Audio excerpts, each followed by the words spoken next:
Welcome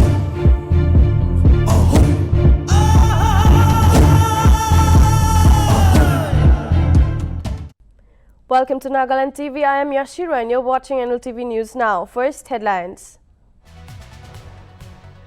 India's biggest event, the Hornbill Music Festival, will feature one of the most renowned bands, Yemen Blues from Israel. The music festival will be hosted on December 7 live at Kisama from 6 p.m. onwards.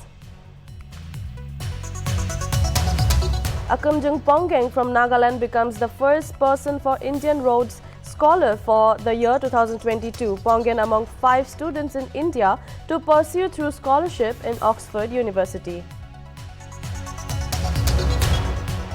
Union government reopens the Kartarpur Sahib Corridor from Wednesday. Kartarpur Corridor links Gurudwara Darbar Sahib in Pakistan, the final resting place of the founder of Sikhism Guru Nanak Dev, to Dera Baba Nanak Shrine in Punjab's Gurdaspur district.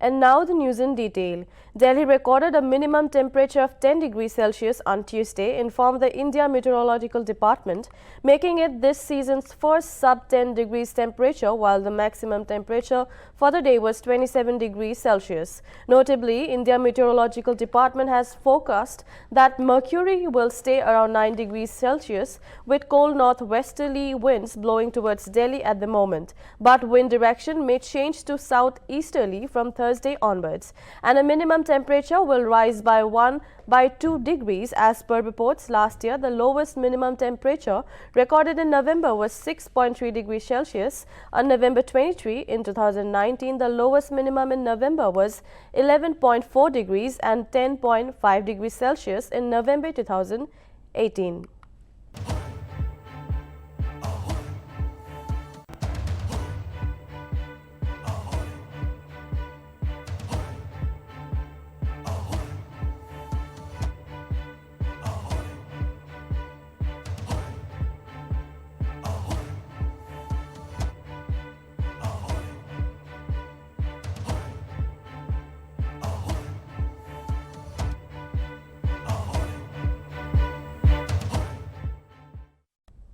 Union government reopens the Kartarpur Sahib Corridor from Wednesday. Union Home Minister Amit Shah announced on Tuesday that the centre has decided to reopen from the corridor from Wednesday. Notably, Kartarpur Corridor links Gurudwara's Darbar Sahib in Pakistan, the final resting place of the founder of Sikhism Guru Nanak Dev, to Dera Baba Nanak Shrine in Punjab's Gurdaspur district. According to reports, the visa-free 4.7 kilometer corridor was shut last year due to the COVID-19 pandemic. Furthermore, in a series of tweets, Amit Shah said reopening the Kartarpur corridor will benefit a large number of Sikh pilgrims. Meanwhile, Punjab Chief Minister Charanjit Singh Channi welcomed the centre's decision of reopening the Kartarpur corridor and said that the state cabinet will be part of the Jatha, which will visit the historic shrine in Pakistan on November 18.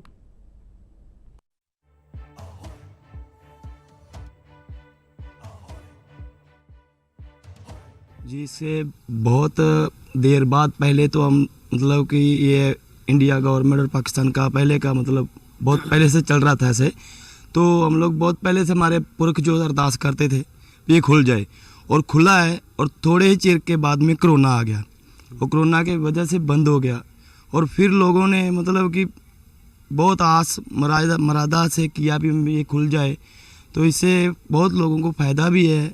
और श्रद्धालु घर में माथा टेकने के लिए जाएं तो उनके लिए बहुत बड़ी ये बात है, खुशी की लहर है कि ये दोबारा खुल गया है। और ये गवर्नमेंटों का भी चलो आपस में फिर संधि हुआ है, उसकी वजह से ये शुरू हो गया है। तो हम लोग यही बस खुश हैं इसी से ही कि हमारे डेरा बाबा नानक में इधर फिर दोबारा लोग दूर दूर से फ़ौरन से किधर से आएंगे और आके फिर दर्शन करेंगे, और हम लोग भी उनको चेहरे देखेंगे। बस यही मैं बोलेगा, भी बहुत खुशी है। और उसके बाद बंद होने के बावजूद भी संगत आती थी, लेकिन वो जा नहीं पाती थी उस बार, इसलिए वो वहीं जो बना हुआ स्थल बना हुआ है उसी से दर्शन दूरबीन से करती थी। लेकिन आज बहुत खुशी का दिन है कि ये अपना हमारी सरकार ने इसको खोल दिया है और ठीक है, जो कोविड की अपनी है वो भी साथ साथ चलेगा ही, लेकिन मेरे ख्याल से तो पूरा पंजाब का पूरा हिंदुस्तान इससे बहुत ज़्यादा। हाँ जी बिल्कुल जाएंगे जी। मैं तो कहता हूँ कि सरकार को और भी चाहिए, इसमें थोड़ी डील देनी चाहिए, क्योंकि जो इन्होंने पासपोर्ट बहुत किया हुआ कि ज़रूरी है ये वो, तो उसमें थोड़ी सी डील देनी चाहिए। कम से कम बच्चों को या बुजुर्गों को तो इसमें से थोड़ी सी करनी चाहिए भी, वो पासपोर्ट के भी जाके दर्शन कर सके। ये जो करतारपुर कॉरिडोर है, ये तो हम बहुत उम्मीद से बैठे थे मोदी गवर्नमेंट से कि ये जो है ये करतारपुर कॉरिडोर है जल्द से जल्द खोले, क्योंकि बहुत जो संगत है वो यही काफ़ी देर से अरदास कर रही थी कि ये जो कॉरिडोर है खुल जाए और यहाँ पे एक बार फिर हमारे यहाँ पे रौनक है। Akamjung Pongen from Nagaland becomes the first person from Indian Rhodes Scholar for the year 2022.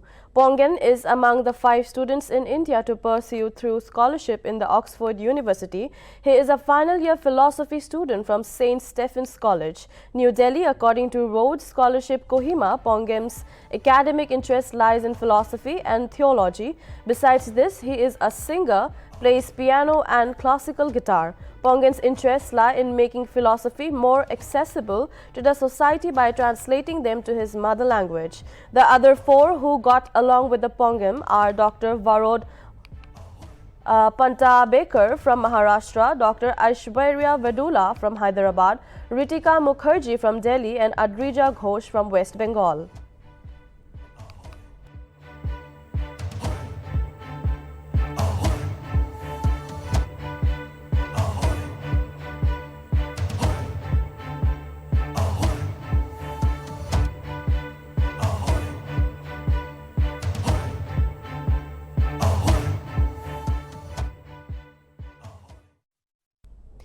Delhi's air quality on Tuesday saw a marginal improvement as it reached to very poor category with air quality index at 389, informed the Central Pollution Control Board. Earlier on Monday, the air quality index was recorded at 353. According to the data provided by the Central Pollution Control Board, the air quality index for good category stands at 0 by 50, satisfactory from 51 to 100, very poor from 301 to 400, while above 401 stands at severe air quality.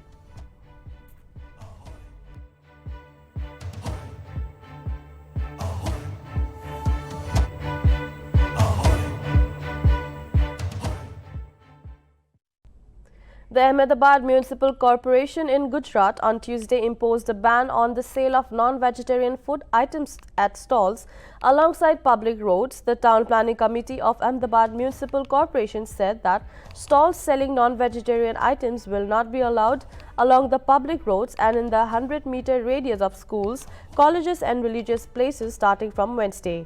Reacting to the ban, Gujarat Chief Minister Bhupendra Patel said that people are free to eat whatever they want to, but the food being sold at stalls should not be harmful and the stalls should not obstruct traffic flow, said the Chief Minister in Anand district.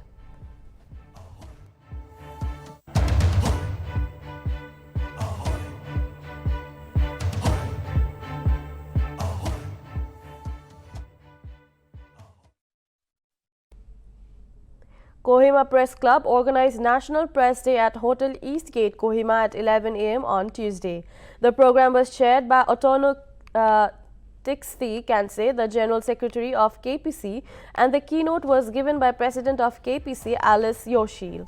National Press Day is celebrated every year on November 16. The day marks the presence of an independent and responsible press in the state. The program was themed "Who is not afraid of media?"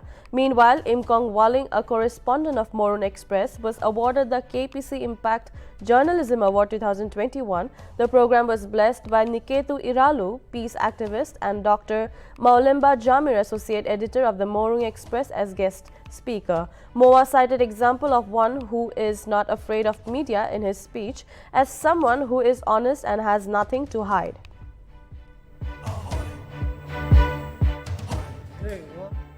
Thank you so much, friends, for giving this great privilege to meet the most crusading souls of Nagaland. and you said you expect things to be sweet and short. I doubt it will be sweet. I hope it is short.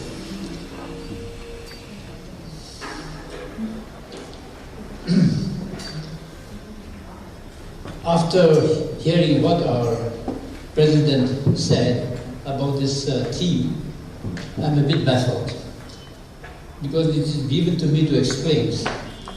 I have to start by saying that after repeated attempts, I failed to come to a satisfactory understanding of the meaning of the team.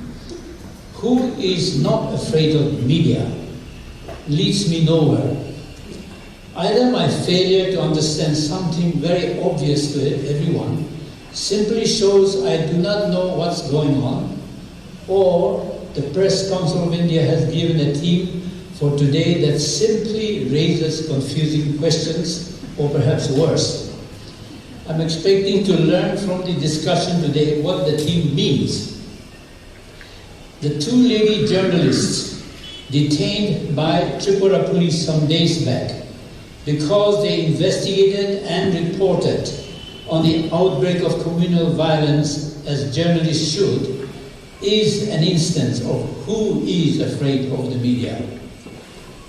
The Tripura government wanted only their faked version of what had happened to be published, not the facts of the tragic incident which caused bloodshed and deepened fear and distrust in the state, long known for the sensitive relationships between the different communities.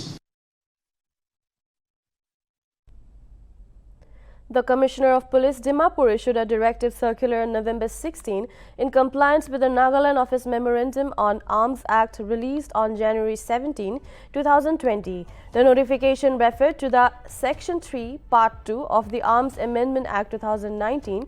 The directive stated that any license in possession of more than 2 firearms is permitted to retain any 2 of the such, while surrendering the remaining 2 the officer in charge of the nearest police station or with a licensed dealer, or where such person is member of armed forces of the Union in a unit armory. Therefore, all the arms holder were directed to comply with the directive.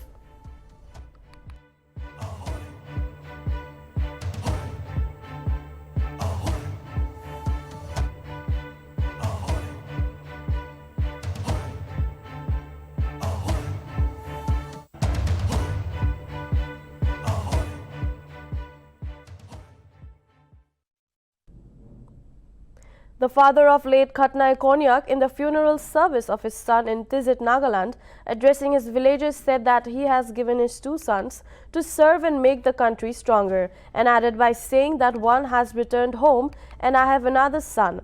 He urged Konyak brothers should continue serving nation like his son, and that his son gave his blood for our country, India. Rifleman Khatnai Konyak died on 13 November in the Manipur incident.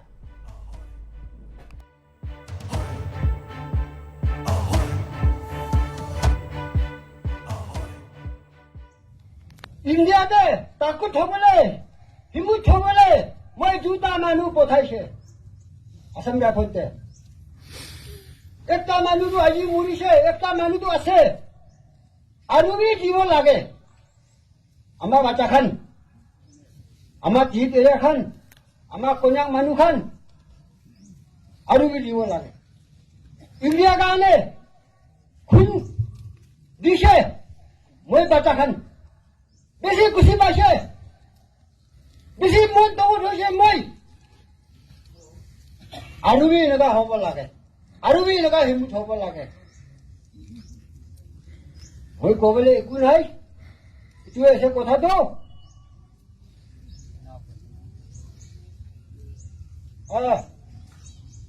Ani asobadam, ka basa, kama.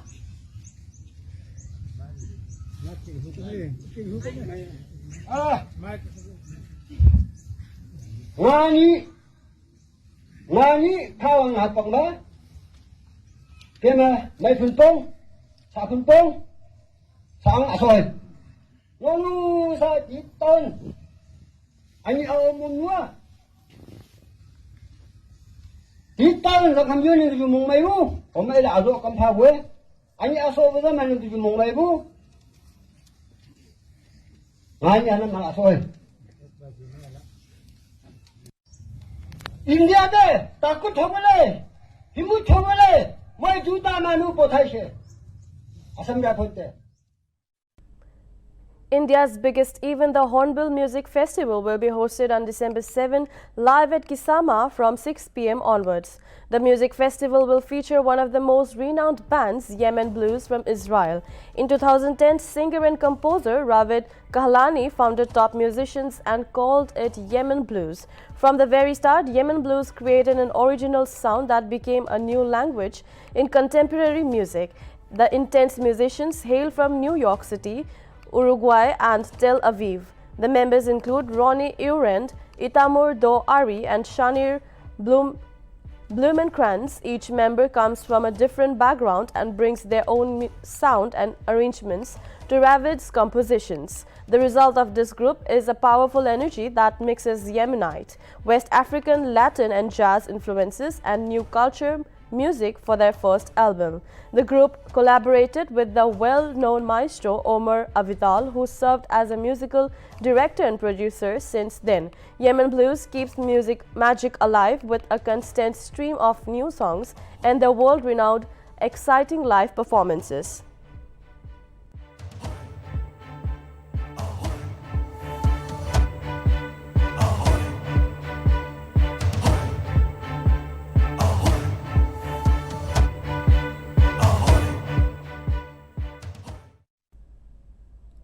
That is all for now. Keep watching Nagaland TV for more news and updates.